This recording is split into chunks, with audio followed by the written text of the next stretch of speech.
ඇත්තටම මේ වීඩියෝ එක දාන්න ප්‍රධානම හේතුව තමයි සෝමාවතී පැමිණෙන බැතිමතුන් කොච්චර අන්ත අසරණ වෙනවද කියන එක පෙන්වන්න. මොකද වැහි කාලයක සෝමාවතී ඉද්දීම් පොඩ්ඩක් පරිස්සමට එන්න. ඒ මොකද සෝමාවතියට සාමාන්‍ය තදින් වැසී පටන් ගත්තොත් අනිවාර්යයෙන්ම සෝමාවතිය ගලනවා. ගලනවා කියන්නේ පාරකවත් යන්න බැරි මට්ටමටපත් වෙනවා. ඔයාලට මතකයි නම් දැන්ට අවුරුදු 4කට විතර කලින් ප්‍රවෘත්ති වෙලා ගියා. සෝමාවතී පන්සලේ පූජාවකට ඇවිල්ලා බස් 40ක් 50ක් විතර යන්නම බැරි මට්ටමක හිටියා සති දෙක තුනක් වතුර බහිනකන්. ඒකින්ද ඔය කට්ටිය දැනුවත් වෙලා එන්න මම මේ වීඩියෝ එක කරන්න හේතුව තමයි ඒ සියලුම දෙනාව දැනුවත් කරන්න. ඒ වගේම තමයි මේ වීඩියෝ එක උඩරිම ෂෙයා කරන්න එන කට්ටිය දැනුව ඒ කියන්නේ ආපු කට්ටිය දන්නවා ඇති කොච්චර අන්ත අසරණ වෙනවද කියලා. සෝමාවතිය ඇත්තටම සුන්දර තැනක් වුණාට ඒකේ අසුන්දර පැත්ත තමයි මේකේ තියෙන්නේ. බලන්න තව චුට්ටකින් පේනවා මිනිස්සු කොයිතරම් අන්ත අසරණ වෙලා ඉන්නවද කියලා.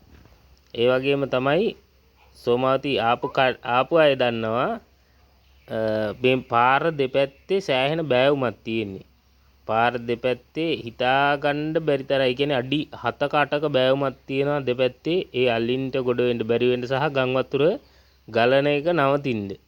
එතකොට මේ බැරි වෙලාවත් මේ පාරේ අයිනකට හරි කරලා නවත්තන්න ගිහිල්ලා ඒ ගැට්ටෙන් පැන්නොත්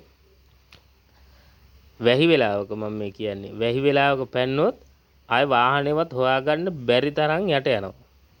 ඒ තරම් එන ජඹුරයි. අනිත් එක තමයි සෝමාවතී ආපු අය දන්නවා ඇති සෝමාවතී විහාරස්ථානෙට එහා පැත්තේ තියෙනවා එබා. ඒ ඉබේ කිඹුල්ලු ඉන්නවා සෑහෙන්න. ඒ කිඹුල්ලු උනත් මේ පැත්තට නිතර දෙවෙලේ ගැවසෙනවා. මේ මහවැරි ගඟ ගලනවා කියන්නේ අනිවාර්යයෙන්ම කිඹුල්ලු ගැවසෙනවා. දැන් බලන්න සමහරක් අය පයින් එනවා. දැන් ওই පයින් ආපුවම තියෙන අවදානම තමයි බැරි වෙලාවත් සාමාන්‍ය ධනක්ට වඩා වතුර මට්ටම තියෙනවා. එතකොට බැරි වෙලාවත් ළමේ හරි කවුරු හරි අපි කියන්න බෑනේ කොයි වෙලාවෙ කිඹුල්ලු එයිද කියන එක. ඇදගෙන ගියොත් ඉතින් මොනවා කරන්නද? ඒ ආපු මුළු ට්‍රිප් එකම ඉවරයි ඉතින් එතනින්. ඒකින්ද දෙනාම පරිස්සමෙන් අනිත් කාරණේ තමයි සෝමාවතියට එන්න කැලෑව තියෙනවා කිලෝමීටර් 15ක් 20ක් විතර. එතකොට බැරි වෙලාවත් දැන් මේ වගේ වතුරකට දාලා ඉවර වෙලා වාහනේ හිටු දැන් ඉදිරියේදී ඔයාලට පෙනේ වාහන කොච්චර හිටලා තියෙනවද මිනිස්සු සෑහෙන අසරණ වෙලා ඉන්නේ. ඒ කියන්නේ වැහි දවස්වලට ඔයාලට තේරෙයි කිලෝමීටර් 15ක් 20ක්ම ඒ වාහනේ තල්ලු කරන්න වෙනවා. එතකොට තියෙන්නේ සුංගාවිල හන්දිය. සුංගාවිල හන්දියෙත් සාමාන්‍යයෙන් මහ වාහනයක් කාර් එකක් හදාගන්න පුළුවන් මට්ටමේ ගෑරේජ් එකක් නෑ ඇත්තටම. එතකොට එතනිනුත් එහාට ඔයාලට යන්න වෙනවා ගෑරේජ් එකක් හොයාගෙන. එතකොට කිලෝමීටර් 20ක් 25ක් වගේ අනිවාර්යයෙන්ම යන්න වෙනවා ගෑරේජ් එකක් හොයාගෙන. වාහනේ තල්ලු දාගෙනම යන්න වෙනවා. කැලෑ සීමාව තියෙනවා කිලෝමීටර් 15ත් 20ත් අතර. ඒ සීමාව තල්ලු දාගෙන යන්න වෙනවා. එතකොට නිකමට හිතන්න ඔයාලා එද්දින් අනිවාර්යයෙන්ම විහාරස්ථානයේ නම්බර් තියෙනවා. ඕන වෙලාවක කට්ටියට මේ වෙබ් අඩවි වලින් ගන්න පුළුවන්. ඒවට කතා බහ කරලා ගම් වතුර ගලලාද නැද්ද එන්න පුළුවන් මට්ටමක තියෙනවද කියන එක අහගෙන එන්න. මං කියන්නේ මේ වැහි කාලේ කියනවනම්. ඒ වගේම තමයි වැහි කාලෙක එහෙම නාවත් අපි පායන කාලෙක ආවත් විහාරස්ථානෙට එද්දින් වැඩිපුර දෙනෙක් මේ ඉන්නේ උදෑසන පූජාවට. ඒ පූජාවට පැමිණෙද්දින් පොඩ්ඩක් කලින් එන්න. කලින් එන්න කියන්නේ හබරණ කැලේ අලි සාමාන්‍ය මිනිස්සයන්ට හුරුයි. වාහන වලට හුරුයි. ඒ වගේ නෙමෙයි සෝමාවතියේ එහෙම හුරු පුරුදු ගතිය අඩුයි ඇත්තටම. ඒකින්ද අලි පන්නන්න ඉඩ තියෙනවා රෑ. ඒ කියන්නේ හවස 6 7 වෙද්දී ඔවුන් පේනවා ඇති ඔයාලට වාහනයක් තල්ලු දානවා. ওই වාහනේ මෙතනින් ඉඳන් තියෙනවා කිලෝමීටර් 13ක් 14ක් වගේ තියෙනවා ටවුන් එකට. ওই 13 14ම තල්ලු දාන්න ඕනේ. ඉතින් බලන්න කොච්චර අසරණයිද කියලා. ඉතින් පව්. ඒකින්ද තමයි මේ වීඩියෝ එක මම ෂෙයා කරන්න කියන්නේ. ඒ වගේ අසරණ වෙන්න එපා ඇවිල්ලා වැඳ පුදාගෙන යන්න හොඳ පායන කාලෙක වැහි කාලෙක ආවත් කමන්නේ මේ වගේ ගලලා තියෙන අවස්ථාවක දාන්න එපා. ඒක ඔයාලට හොඳටම තේරුම් ගන්න පුළුවන් පළවෙනි පාලමෙන් දාද්දිම අඩියක එකහමාරක වගේ වතුර මට්ටමක් තියෙනවා නම් සෝමාවතිය පැත්තට යද්දින් එතනින් එහාට යද්දින් අඩි 6-7ක වතුර පාරක් අනිවාර්යයෙන්ම හම්බ වෙනවා. ඒකේ හින්දා එහෙම අඩියක එකහමාරක වතුර මට්ටමක් තියෙනවා නම් යන්න එපා. අනිත් එක තමයි සෝමාවති පන්සලට මේ වගේ වතුර මට්ටමක තියෙද්දි ඔයාලගේ වාහනේ ධාවනය කරන්න පුළුවන් නම් ගියාට කමක් නැහැ. නමුත් ගිහිල්ලා ඉවරලා වැඳලා එදාම අහපව් එන්න බලාපොරොත්තුෙන් ඉන්නවා නම් දෙයනේ පැය 2ක් වගේ කෙටි කාලයක් ඇතුළත එන්න. මොකද වතුර වැඩි වෙන කාලයක වගේ නම්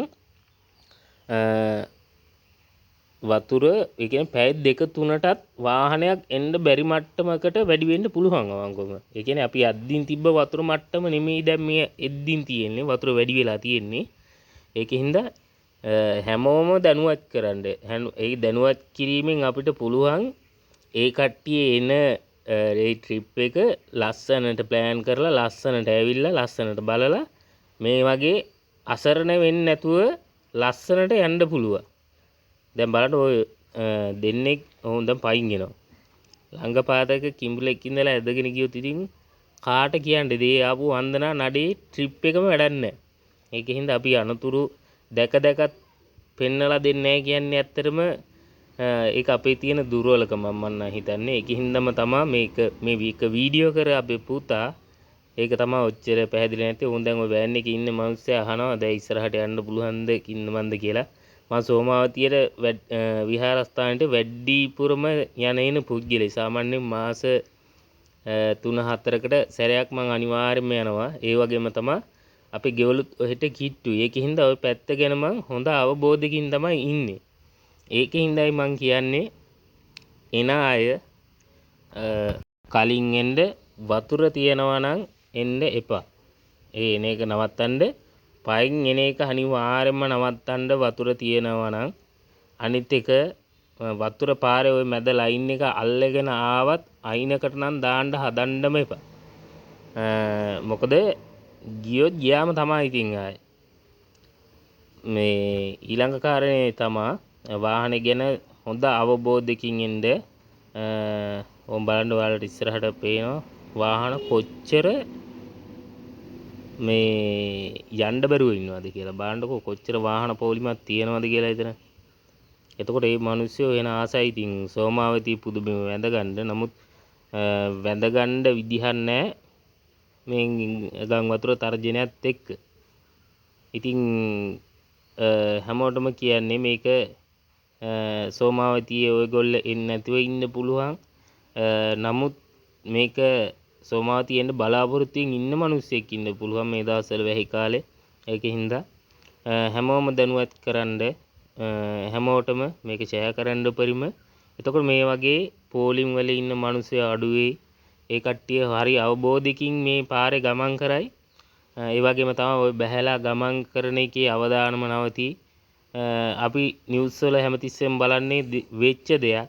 නමුත් ඒ දේ වෙන්න කලින් අපිට නවත්ත ගන්න පුළුවන් නම් අවංකවම ඒක සෑහෙන්න වටිනවා නේද? ඒක සෑහෙන්නම වටිනවා. ඒකින්ද මේ වගේ දේවල් අපිට නවත්තන්න පුළුවන් මේ සමාජවාන්තය හරහා. ඒකින්ද මේක පුළුවන් තරම් ෂෙයා කරලා අපි හැමෝම දැනුවත් කරමු. දැන් බලන්න වාහන මේ මිනිස්සු හරිම දැනුවත්කමකින් ආවනම් ওই ගමන අද එන්නේ නැහනේ.